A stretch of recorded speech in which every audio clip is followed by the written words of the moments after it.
So as we keep going inward here, see this time as an allowance to let God correct the mind.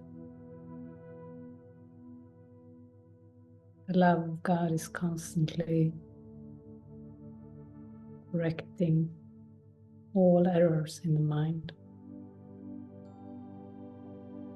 There are times that we can just sit in the stream of God.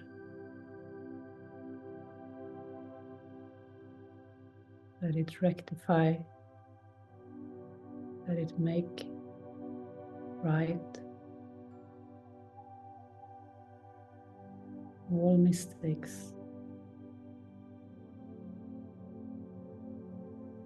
all fear,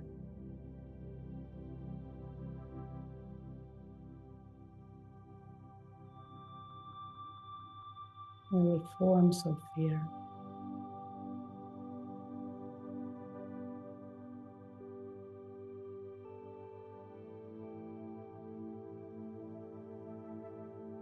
All the miscreation.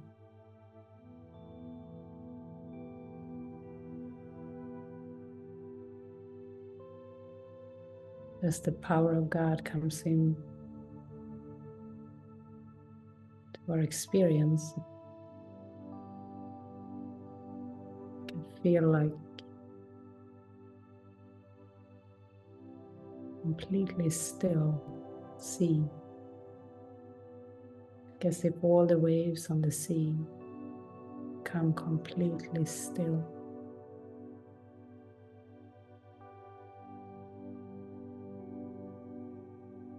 Even more still than now.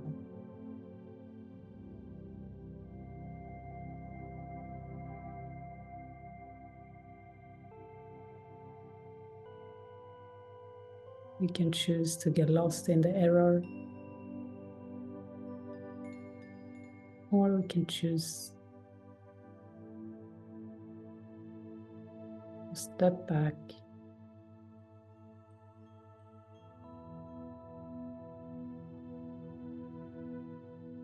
the error disappear.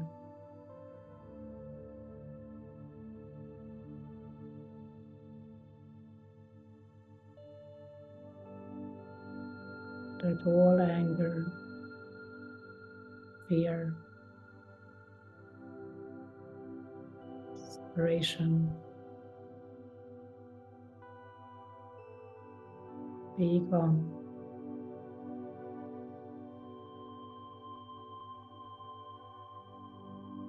Fades.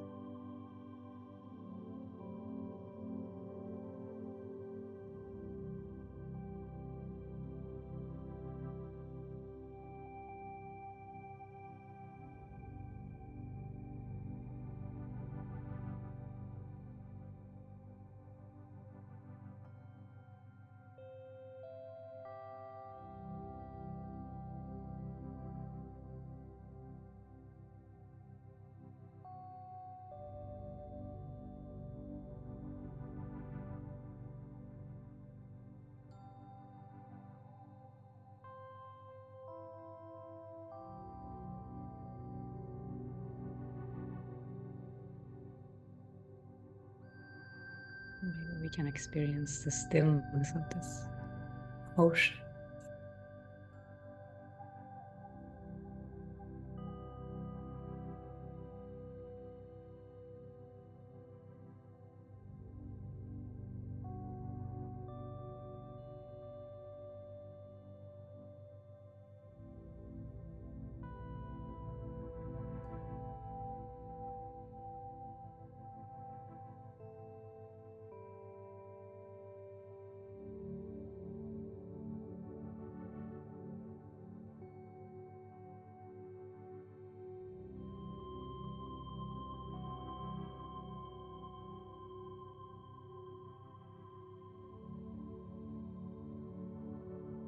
God is stillness.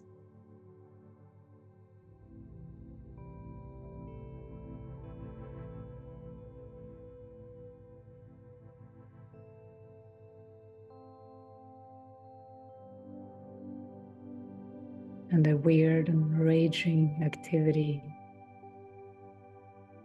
of this world is fading.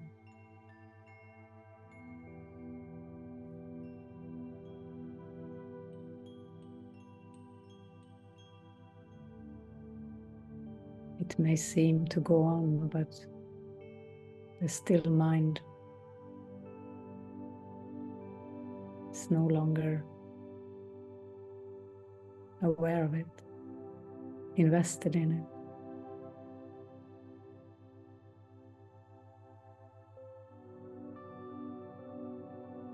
it. It may observe it,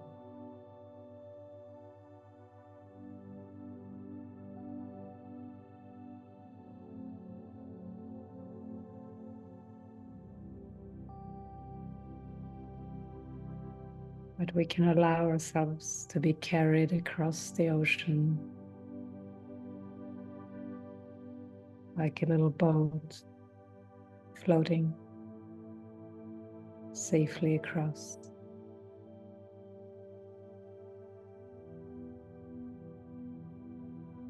The ocean is still.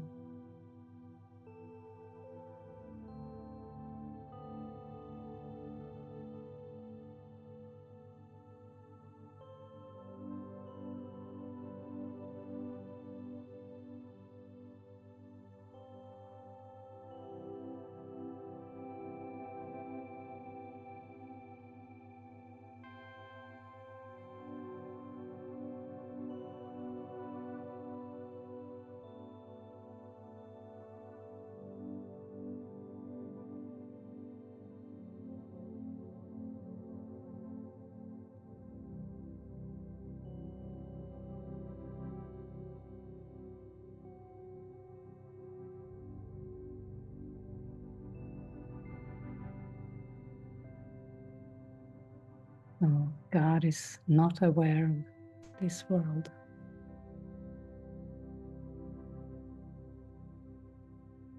The stillness of God is completely beyond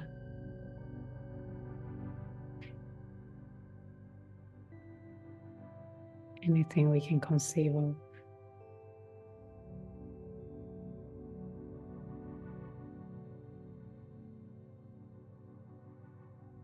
But on our way, on our journey of awakening,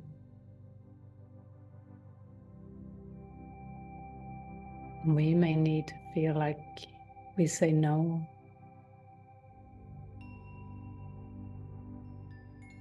to the ego's ideas and suggestions.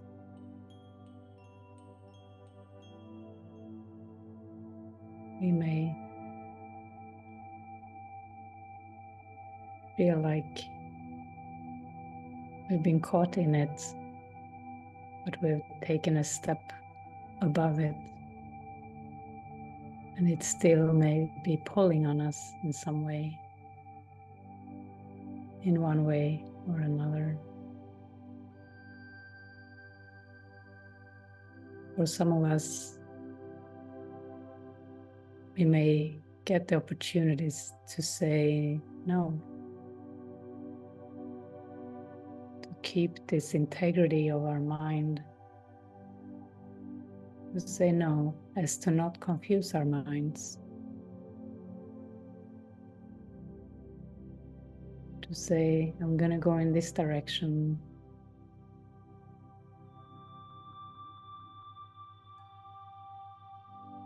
And it can feel like saying no to another person's direction, another person's ideas and beliefs and concepts and rulership.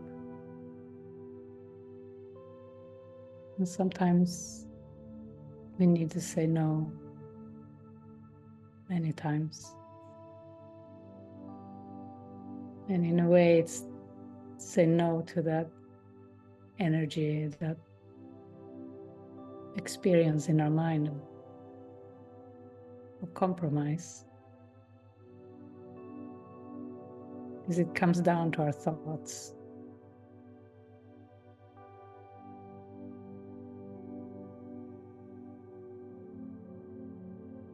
We want to be in the stillness of the ocean of God. And that ocean has said no to the world, has even said this world doesn't even exist. So on our own seeming way there, we get those opportunities to deny the denial of truth. Say, no, that will be a compromise. No, I cannot agree to that. No.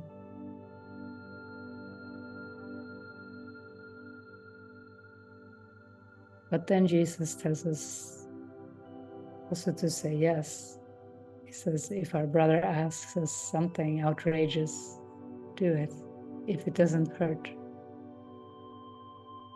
yourself or him.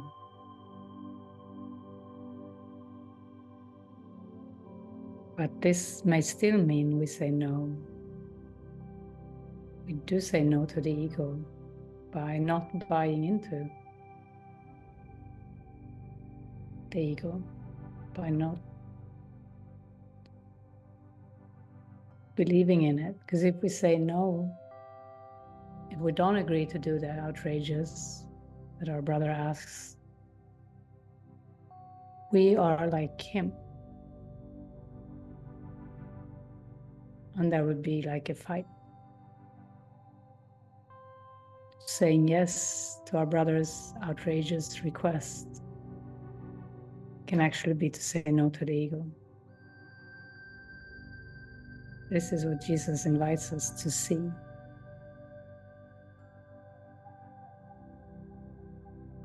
And it doesn't mean to become like a yes man or a people pleaser. Far from that, far from a people pleaser.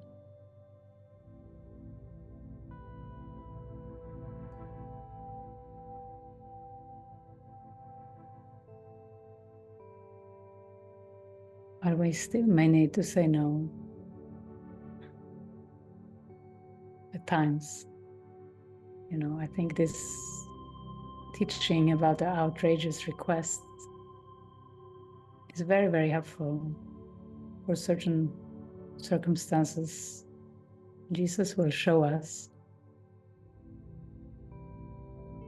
when we need to say yes and when we need to say no, if we ask him.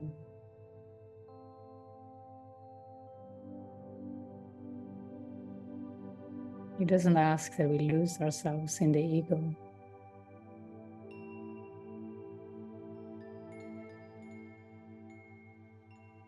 I think turning the other cheek means don't really believe in cheeks.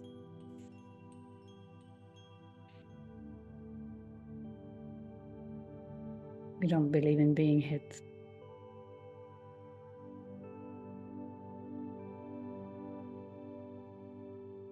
He says, peace to such foolishness.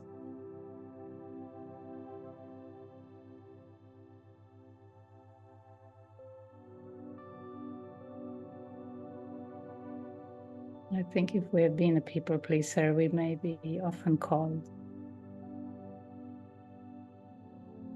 to keep integrous with our inner, with our heart, with our calling, saying no sometimes.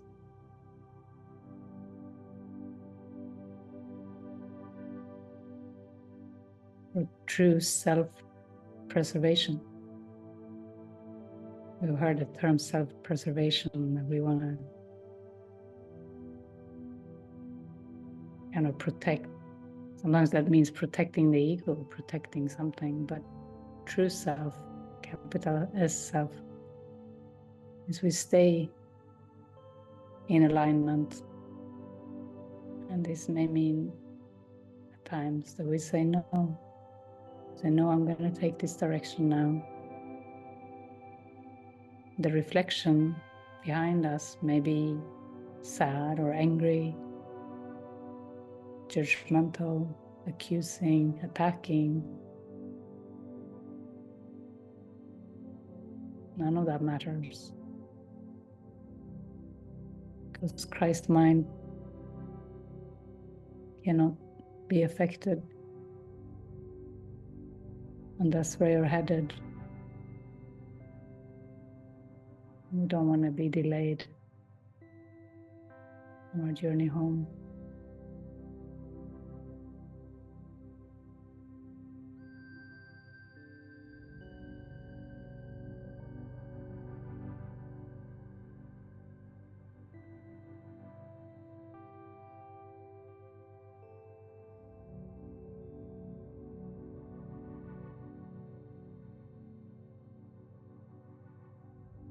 Yeah, I literally saw in my mind the stillness of a sea or an ocean, and that we were like a little boat safely gliding on this still ocean. And we are definitely carried. Thank you all for joining us today. Big love. Yeah.